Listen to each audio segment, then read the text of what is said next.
కేటాయింపును ప్రతిపాదిస్తున్నాను.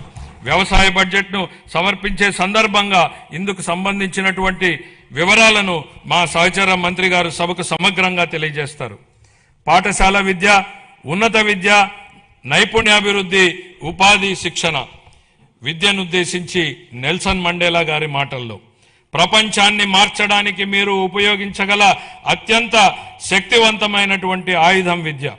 విద్య అనేది కేవలం భవనాలు, పాఠ్య ప్రణాళికలు లేదా పరీక్షలకే పరిమితం కాదు. తన బిడ్డ మంచి భవిష్యత్తును సాధిస్తాడనే నమ్మకంతో ఉన్న తల్లి కళ్లల్లో కనిపించే ఆశే విద్య. గ్రామీణ ప్రాంతానికి చెందిన ఒక విద్యార్థి వైద్యుడు, ఇంజనీరు, ఉపాధ్యాయుడు లేదా సివిల్ సర్వెంట్ కావాలని కలలు కనే సంకల్పమే విద్య. మా ప్రభుత్వం విద్యను కేవలం పరిపాలనా బాధ్యతగా కాకుండా ఒక నైతిక కట్టుబాటుగా పరిగణిస్తుంది. మా దృష్టిలో పాఠశాలలను నిర్మించడం అంటే భవిష్యత్తును నిర్మించడం. శ్రీ నారా లోకేష్ గారి నాయకత్వంలో రాష్ట్రంలో విద్యా విధానం దృక్పథం లక్ష్య సాధన దిశగా దృష్టి సారిస్తోంది. పిల్లలు గ్లోబల్ స్థాయిలో పోటీ పడగల నైపుణ్యాలతో సిద్ధమవుతున్నారు. 2019-24 మధ్యకాలంలో ప్రభుత్వ విద్యా వ్యవస్థ తీవ్రమైనటువంటి సంస్థాగత వెనుకబాటుకు గురైంది. సమగ్ర ప్రణాళిక లేకుండా చేపట్టినటువంటి సంస్కరణలు గందరగోళాన్ని సృష్టించాయి.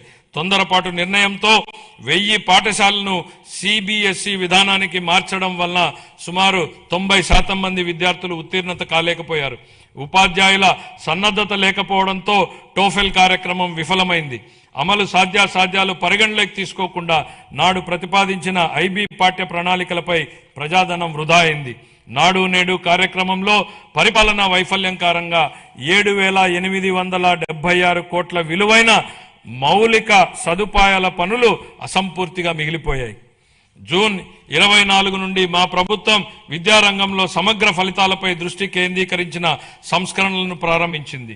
తల్లికి వందనం, మనబడి మన భవిష్యత్తు, డొక్కా సీతమ్మ మధ్యాహ్న భోజన పథకం, పారిశుద్ధ్యం మరియు నిర్వహణ విధులు, పాఠ్య ప్రణాళిక మార్పులు, డిజిటల్ లెర్నింగ్, ఉపాధ్యాయుల సామర్థ్య వృద్ధి, పరిపాలన పునర్వ్యవస్థీకరణ వంటి ప్రధాన కార్యక్రమాల ద్వారా అభ్యసన సామర్థ్యాలను, ఫలితాలను మరియు గ్లోబల్ పోటీతత్వాన్ని మెరుగుపరచడంపై దృష్టి సారించాం. లెర్నింగ్ ఎక్సలెన్స్ ఇన్ ఆంధ్రప్రదేశ్ కింద కేజీ టు పీజీ విద్యా సంస్కరణ నమూనాను ప్రారంభించాం. సూపర్ 6 కార్యక్రమంలో భాగంగా 25-26లో ప్రవేశపెట్టిన తల్లికి వందనం పథకం క్రింద ప్రతి విద్యార్థికి సంవత్సరానికి 15,000 రూపాయల చొప్పున అందజేసి 67.27 లక్షల మంది విద్యార్థులకు లాభం చేకూర్చడం జరిగింది.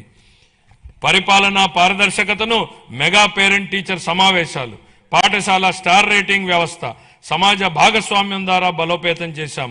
అనేక సంవత్సరాలుగా వేలాది ఉపాధ్యాయ పోస్టులు ఖాళీగా ఉండేవి. మెగా డిఎస్సి 25 ద్వారా నోటిఫై చేసిన 16,347 పోస్టుల్లో 15,941 ఉపాధ్యాయ పోస్టులను విజయవంతంగా భర్తీ చేశాం. ఉపాధి గౌరవం మరియు అవకాశాలను సృష్టించినప్పుడే వృద్ధికి అర్థం ఉంటుంది. భవిష్యత్ ఉపాధి అవసరాలకు అనుగుణంగా సమగ్ర నైపుణ్యాభివృద్ధి వ్యవస్థను రూపొందిస్తున్నాం. విద్య మరియు పరిశ్రమలు మరియు అభివృద్ధి చెందుతున్న సాంకేతిక రంగాల మధ్య సమన్వయంపై దృష్టి సారించాం. ప్రత్యక్ష అనుభవాల్ని కల్పించేందుకు అన్ని ప్రభుత్వ ఐటీఐలు 167 పరిశ్రమల భాగస్వామ్యంతో అవగాహన ఒప్పందాలు కుదుర్చుకున్నాయి. ఈ ఆర్థిక సంవత్సరంలో 9,188 మంది శిక్షణార్థులు పరిశ్రమల్లో ప్రత్యక్ష శిక్షణ పొందగా ప్రభుత్వ ఐటీఐ విద్యార్థుల్లో 98% మందికి నియామకాలు లేదా అప్రెంటిస్ అవకాశాలు పొందారు. 26-27 ఆర్థిక సంవత్సరానికి నేను ఈ క్రింది విధంగా కేటాయింపులను ప్రతిపాదిస్తున్నాను.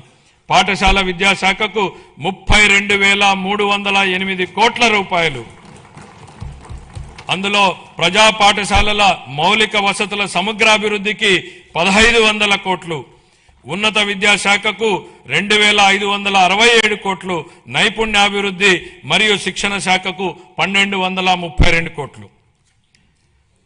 పంచాయతీరాజ్ మరియు గ్రామీణాభివృద్ధి గౌరవ ఉప ముఖ్యమంత్రి శ్రీ కె పవన్ కళ్యాణ్ గారి నాయకత్వంలో ఆంధ్రప్రదేశ్ గ్రామీణ ముఖ చిత్రం రూపాంతరం చెందుతోంది. 25-26 ఆర్థిక సంవత్సరంలో 3.44 లక్షల మంది ఎన్నికైన ప్రజాప్రతినిధులు మరియు కార్యనిర్వాహకులకు శిక్షణ ఇవ్వడం ద్వారా ఆంధ్రప్రదేశ్ దేశవ్యాప్తంగా ప్రథమ స్థానాన్ని సాధించింది.